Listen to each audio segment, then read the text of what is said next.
y nosotros estamos encantados con la lectura de Lucas. Ya estamos a mitad del capítulo 23. Lucas solamente tiene 24 capítulos. Ya estamos por terminar Lucas y terminar el mes de marzo.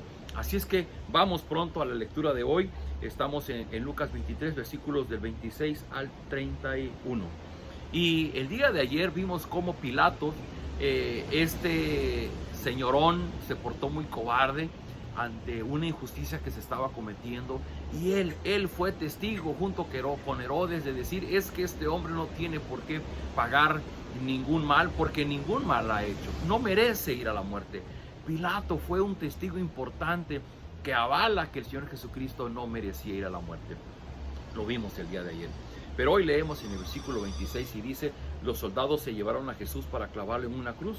En el camino detuvieron a un hombre llamado Simón y lo obligaron a llevar la cruz detrás de Jesús. Simón era del pueblo de Cirene y en ese momento volvía del campo. Muchas personas seguían a Jesús y entre ellas había muchas mujeres que gritaban y lloraban de tristeza por él. Jesús se volvió y les dijo: mujeres de Jerusalén, no lloren por mí, más bien lloren por ustedes y por sus hijos, porque llegará el momento en que la gente dirá: dichosas las mujeres que no pueden tener hijos, dichosas las que nunca fueron madres ni tuvieron hijos que amamantar. La gente deseará que una montaña les caiga encima y las mate, porque si a mí, que no he hecho nada malo, me matan así, ¿qué le pasará a los que hacen lo malo? Una breve porción del día de hoy que tiene un gran mensaje para nosotros en este día, porque el punto está en que, bueno, y Jesús inicia su caminar rumbo al lugar donde será crucificado, y se entiende que el que era reo llevaba el propio madero donde será crucificado, lo tenía que cargar. Pero Jesús había sido lacerado, había sido castigado a latigazos, estaba cansado por el dolor, había derramado sangre. Y bueno, los soldados romanos, viendo que Jesús no podía cargar su propio madero, le piden a Simón de Cirene, que es el que le ayuda a cargar su cruz. Pero dice que en el camino, y de hecho este pasaje únicamente lo narra Lucas, dice que entre la multitud enardecida que gritaba: crucifícale, ¿no? Que le decía: ordena que maten a Jesús y que lo claven en una cruz, había un grupo de mujeres, seguramente amigas de María o gente muy cercana a Jesús, que dice que lloraban mientras veían que él iba rumbo al madero. Y dice que la gente gritaba y lloraba por él. Y Jesús se vuelve a esas personas, y es el mensaje de hoy, que le dice: mujeres de Jerusalén, no lloren por mí, más bien lloren por ustedes y por sus hijos. Si algo podemos ver en Jesús es su entendimiento de lo que él está viviendo y de lo que todo esto significa. Y la mente de Jesús está por encima del dolor que él estaba experimentando. Sí, era un momento muy doloroso para él, le estaba provocando fatiga, cansancio, sí, pero él estaba viendo todo lo que esto significaba. Y sin duda alguna que Jesús tenía presente lo que pasaría años más tarde con la destrucción de Jerusalén, que él ya les había avisado antes. Y les decía a estas mujeres: mujeres, está bien, gracias que lloran por mí, pero no lloren por mí, lloren por ustedes, porque lo que viene, lo que ustedes van a sufrir, va a ser un castigo tan terrible como el que yo estoy viviendo. Dice, al grado que las gentes van a decir, dice: dichosas las mujeres que no pueden tener hijos, dichosas las madres que nunca tuvieron niños que alimentar. Recuerde que en los tiempos de Jesús en Palestina, y desde muchos tiempos atrás en la nación israelita, una mujer que no tenía hijos era una mujer desdichada, era una mujer olvidada por Dios. Pero cómo cambian las cosas, que el Señor Jesús dice ahora: bueno, ahora esas mujeres que no tuvieron hijos van a ser felices. ¿Por qué?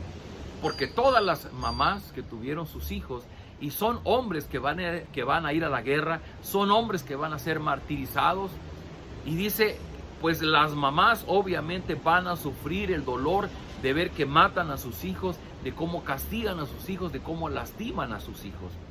Y Jesús decía: es que ustedes como madres van a llorar mucho más de lo que ahora están llorando, porque bien, tenían cierta estima por Jesús, pero seguramente cuando vieran a un hijo suyo lastimado y a punto de morir, seguramente el corazón de una madre se iba a desvanecer. Y la palabra de Jesús es muy clara, dice al final: Porque si a mí, que no he hecho nada malo, me matan así, ¿qué le pasará a los que hacen lo malo? Y cuando habla de lo malo, está hablando de la nación israelita, de la nación judía, que le había negado, que no había querido creer en él y que se hacía acreedor a un castigo tan grande como el que él estaba viviendo. Y dice Jesús, si yo, que no hice nada malo, me están castigando así, imagínense ahora a las personas que realmente han desobedecido a Dios, que han sido rebeldes al llamado de Dios. Queridos amigos, el Señor Jesús experimentó dolor rumbo al Calvario, sí. Pero si algo había en su corazón y en su mente, era el dolor que tú y yo sufrimos por efectos del pecado en nuestra vida. Porque sin duda alguna Él sufría el castigo físico, pero Él no sufría un castigo por su desobediencia. Nosotros, tú y yo, sí vamos a sufrir un castigo por nuestra desobediencia ante Dios. Y el Señor Jesús era lo que conmovía su corazón, el evitar que tú y yo padeciéramos un dolor tan grande como el que se avecina cuando no queremos creer en Él. Recuerde que en aquel momento hablamos de la historia de ese pobre Lázaro y el Señor rico, y que decíamos que en ese pasaje Jesús habló muy claramente del infierno. Y decía, bueno, es que aquella persona que muere sin esa conexión con Dios, pues no le espera nada bonito, nada agradable. Al contrario, le espera la ira, la justicia de Dios que se derrama en su vida para cobrar su rebeldía, su necedad. Y cuando el Señor Jesús está caminando rumbo al Calvario, pareciera que lo que está en su mente es del decir, pobre de esta multitud, ellos se están compadeciendo de mí. No, al revés, Jesús se compadecía de ellos, porque esa multitud no veían lo que venía pronto y no veían lo que venía al final de sus días, y que el castigo para ellos va a ser infinitamente más doloroso que lo que ahora estaba viviendo Jesús al caminar cargando un madero sobre sus hombros. Queridos amigos, si algo debe conmover nuestro corazón es ver la grandeza del amor de Cristo caminando rumbo al Calvario, porque Él vivió ese camino solamente por amor y por obediencia a su Padre. De igual manera, Él espera que ahora nosotros podamos ser sus discípulos y que busquemos ser obedientes y que busquemos servir a los propósitos de Dios. De otra manera estaremos desenfocados en aquello que Él mismo nos ha enseñado. Acompáñenme a orar. Padre, gracias por la vida que nos das en este día, gracias por esta hermosa mañana, gracias porque tenemos una Biblia en nuestra mano que podemos leer el Evangelio, y gracias porque podemos recordar los momentos en que el Señor Jesús caminaba rumbo al Calvario y la forma en que Él se conmovió al ver el dolor de la gente, pero no solamente eso, sino saber que el castigo que venía para ellos era mucho mayor que lo que Él estaba pasando en ese momento.